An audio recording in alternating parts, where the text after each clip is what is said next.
From the 34 now, here's 1st and 10. Gun.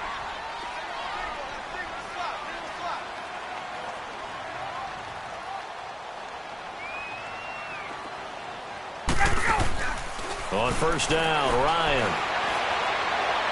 And a little floater there is incomplete. Trying to get that in the hands of Devontae Freeman that time. And it's 2nd down. I think we'll see more of them trying to get him the football out of the backfield. They love what he can do in open space, and they believe that he creates mismatches they can exploit. From the 34, they'll come to the line on 2nd and 10. Ready. 25.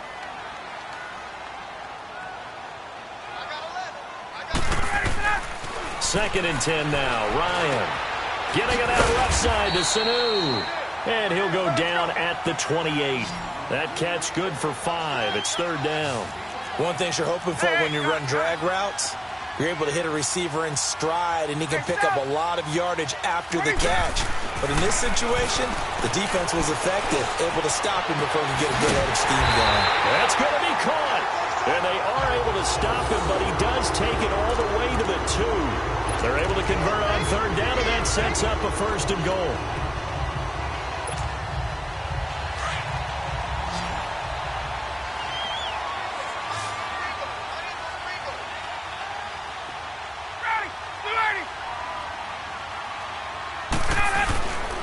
They'll look to run with Freeman. Nothing doing there. They're going to wind up holding him at the 2. No gain there, and it's going to set up 2nd and goal. All right, quick observation, Brandon, because early on in this game, I'm seeing linebackers putting their noses close to the line of scrimmage. And my guess is the wheels are turning on that other sideline. As a play caller, you're filing that away right now, aren't you? Yeah, you're trying to find that opportunity later on when you can play action them or stick something to them between the 2nd and the 3rd level. And I think they stopped him again. They did at the 1-yard line. It'll go as no gain on the play, and now they're looking at a 3rd and goal. This Steeler defense proving its mettle here. And now this is 3rd and goal. They'll try and run. Freeman. And just a short gain that time as they're able to get him down. Give him a couple on the run as it brings up a 4th down. 4th down, ball's at the 1-yard line. Do you go for it, or do you go ahead and kick a field goal? I think because you're going to end up giving a long field even if you don't score, I put my trust in my defense. I go for it and try and get the points. Gun.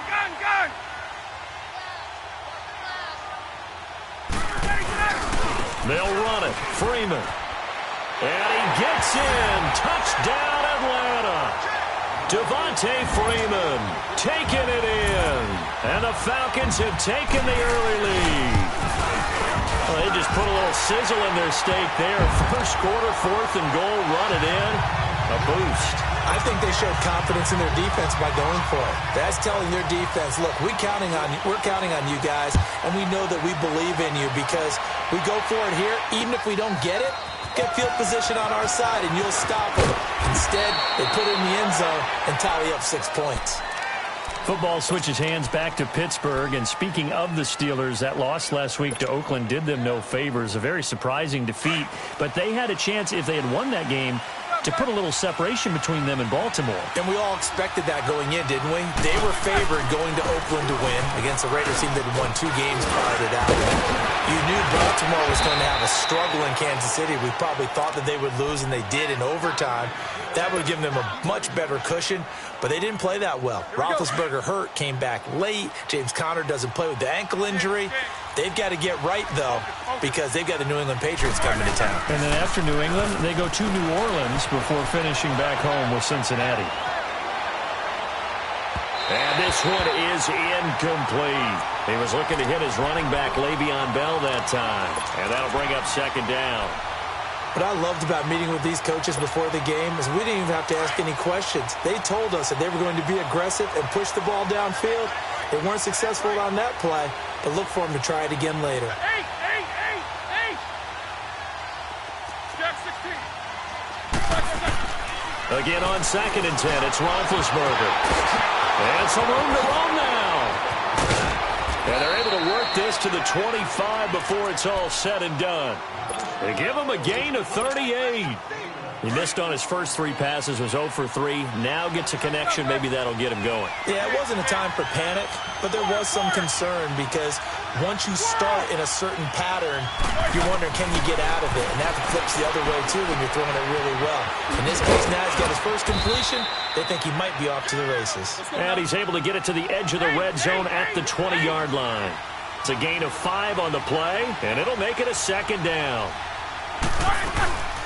They'll run it now out of the gun. And he'll go down here at the 12-yard line. It goes as a gain of 8, and it moves the chains. Tremendous blocking by the interior of the offensive line. They didn't just gash him there. They blasted a gaping hole for him to gallop through. I think if he comes back to the huddle, he better be giving them a whole lot of credit and thanking them for that much space.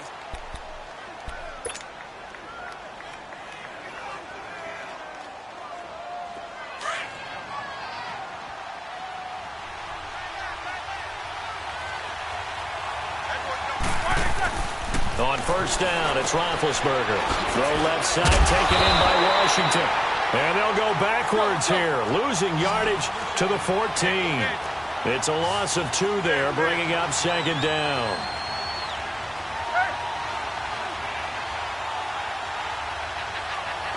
Snickers, you got spin. Snickers, 66. Now Roethlisberger to throw on second down. Now that'll be tipped and intercepted. Devondre Campbell, the linebacker, picks it. And he returns it up just shy of the 20 to the 19-yard line. Okay, with that incompletion, I've been waiting to get this in because I wanted to ask you about that crazy finish in Miami. How in the world did they find their way to the end zone? That was something, wasn't it? And I've seen a few along the way. In college football, Boise State over Oklahoma in the Fiesta Bowl. You remember that one? Yep. The hook and lateral play, and they had a bunch of crazy plays down the stretch. But this one in the NFL, especially considering you kind of knew they had to do something like this, yet they still were able to pull it off. 69 yards, Tannehill to Stills, to Parker, to Kenyon Drake. And then, of course, Gronk was on the field in case they threw the Hail Mary. Outran Gronk to the end zone. What a finish for the Dolphins. So last year we had the Minnesota Miracle. Now we had the Miami Miracle this season. It'll be a pickup of 10 yards. And that'll make it 3rd and 1. Hey, let's go.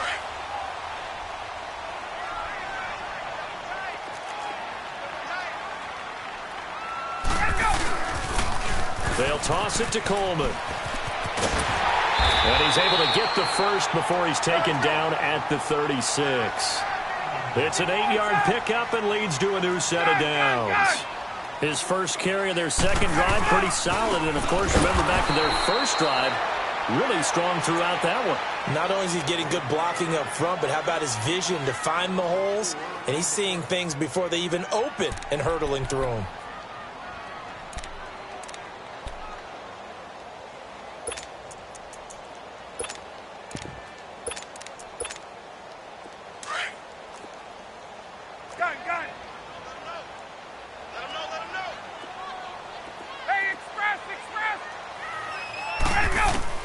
Now they'll throw it with Ryan. And the Steeler pressure too much here. He's going to go down. Stephon Tuitt able to get him for a loss of about 3. Gun.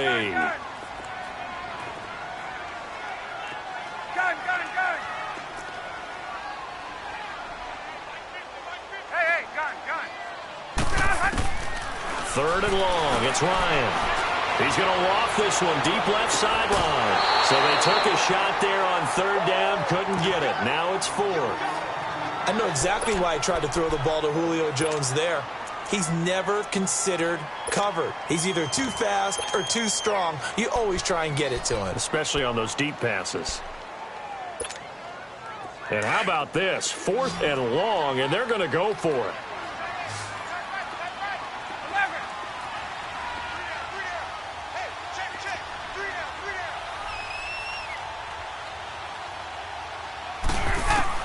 They'll indeed go for it with Ryan.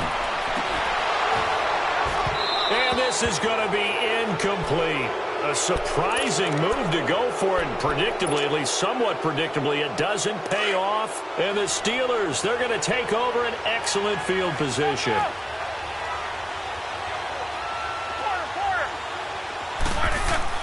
Trying Trying to shake off the interception from the last drive. He'll look to throw. And it'll be intercepted.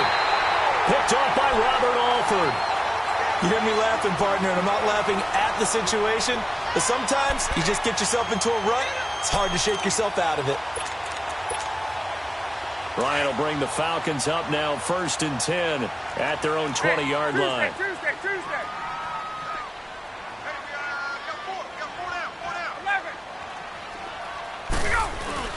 After the interception, here's Ryan. Looking downfield for Jones. He's got a man complete. They give him a gain of 38. A great job pulling that one in from a guy, as we know, who can really blaze. He's got a lot of speed. And that speed can work for him so many different ways. Sometimes he just takes off and goes and just runs past people. Sometimes you get people to back off so far that you can catch everything underneath. But still, at some point in the game, you probably have to make some contested catches, right? Sometimes you have to go up and beat a defender for the football. He has that in his arsenal as well. Showed it right there. And a decent gain there as that takes us to the 2-minute warning. Give him 4 yards on the play, and that will lead us into the 2-minute warning. In need of a conversion on 3rd down. They had the big play to start the drive. Not much sense. Out of the gun, it's Ryan. He rifles one that's intercepted. Picked off by Morgan Burnett. And he'll return this one just shy of midfield to the 49. Well, you know, thinking back to last week around the league, it was one. We've had some crazy weeks this year, Charles, but this was one of the crazier, maybe the craziest week that we've had. You think about the 99-yard run that sort of kicked it all off. Of course, that wild finish in Miami. I mean, we saw a bunch of interesting things. We certainly did. How about the 3 worst teams by record in the NFL? The Jets, the Raiders, and 49ers all won on the same weekend. We had overtime in Kansas City and in Dallas. And the 2 frontrunners in the NFC, New Orleans got a scare in Tampa Bay, and the Rams lost in Chicago. Yeah, crazy weekend. It figures to be a crazy finish the rest of the way in this NFL season. 2nd and 10. It's Roethlisberger once more. It's complete on the bubble screen. That's Brown. And he gets this in.